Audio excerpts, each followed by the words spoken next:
નમસ્કાર મિત્રો, આજે મોર્નિંગની અપડેટ જુઓ તો જ્ઞાન સહાયકની જાહેરાત આવી છે. હજી હમણાં જ તો જાહેરાત લગભગ ક્લિયર થઈ છે. જ્ઞાન સહાયકો ભર્યા છે આ વર્ષની અંદર, પરંતુ આઈ થિંક બીજી વખત જ્ઞાન સહાયક માટેની જાહેરાત આવી ગઈ છે. ખાલી જગ્યાઓ પડેલી હશે તો એના માટે લગભગ આ રીતની જાહેરાત આપેલી છે. હવે વિડીયોની શરૂઆત કરતા પહેલા ચેનલ પર તમે નવા હોય તો ચેનલને સબસ્ક્રાઇબ કરી દેશો. વિડીયો સારો લાગે તો તમામ મિત્રો સુધી અવશ્ય શેર કરશો. ફેસબુકની મદદથી જોઈ રહ્યા હોય તો ફોલો અવશ્ય કરી લેજો. આપણે વિગતવાર માહિતી મેળવી લઈએ કે જ્ઞાન સહાયક પ્રાથમિક હોય તો એના માટે 21,000 માસિક મહેનતાણું છે, ફિક્સ છે. વય મર્યાદા 40 વર્ષ રાખેલી છે. જ્ઞાન સહાયક માધ્યમિક હોય તો 24 વર્ષ ફિક્સ મહેનતાણું અને 45 વર્ષ વય મર્યાદા. જ્ઞાન સહાયક ઉચ્ચતર માધ્યમિક હોય તો એને 26,000 છે એ ફિક્સ મહેનતાણું રહેશે. માસિક મહેનતાણાની વાત છે અને વય મર્યાદા 45 વર્ષ રહેશે. આમાં કેટેગરી અનામત એવું કશું હોતું નથી. 11 માસના કરાર આધારિત સંપૂર્ણ ભરતી છે.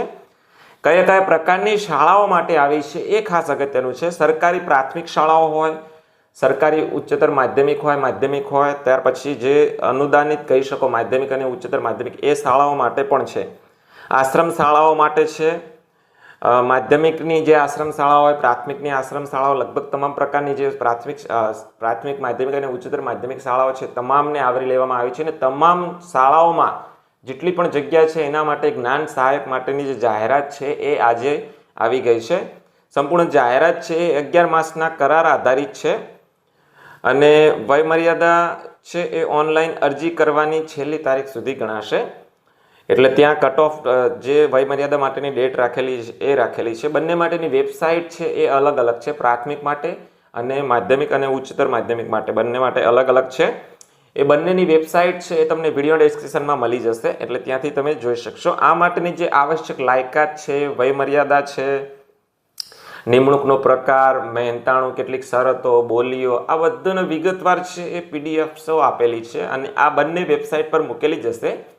એમ પણ તમને ખ્યાલ ના આવે તો બંનેની અલગ અલગ જે વેબસાઇટ છે એ તો હું ડિસ્ક્રિપ્શનમાં મૂકવાનો છું, પરંતુ બંને માટેના જે નિયમો છે, મહેનતાણાને એ બધું શરતો, બોલીઓ, એના માટેની પણ એક પ્રકારનો પરિપત્ર છે. એ પરિપત્ર પણ તમને મારા વિડીયોનો ડિસ્ક્રિપ્શનમાં મળી જશે.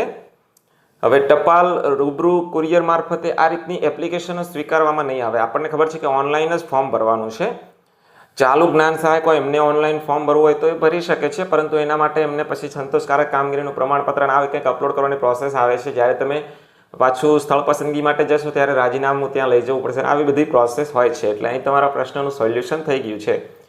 ઓનલાઈન અરજી કરવાની છેલ્લી તારીખ બધા માટે ઓનલાઈન અરજી કરવાની શરૂઆતની તારીખ છે 2/12/2025 બપોરના 2 કલાક પછી શરૂ થઈ જશે અને ઓનલાઈન અરજી કરવાની છેલ્લી તારીખ 12/12/2025 એટલે 12/12 તારીખે તમે એ લાસ્ટ તારીખ છે, ત્યાં સુધી તમે ઓનલાઈન અરજી કરી શકો છો. જ્ઞાન સહાયક વિશે વધારે ખ્યાલ નથી આપતો, કેમ કે જે નિયમો, શરતો, બોલીઓ છે એ આપણને અત્યાર સુધી લગભગ ખબર પડી ગઈ છે અને લગભગ જે જ્ઞાન સહાયક મિત્રો હશે કે જે પણ હોય એ લગભગ ટેટ 1ની તૈયારી કરવા લાગેલા જ હશે. ટેટ 1ની તૈયારી મિત્રો ભરપૂર કરી લેજો. આ વખતે ટેટ 1 જલ્દી આવી રહી છે. હમણાં લગભગ 12મા મહિનાની આજુબાજુ જ છે.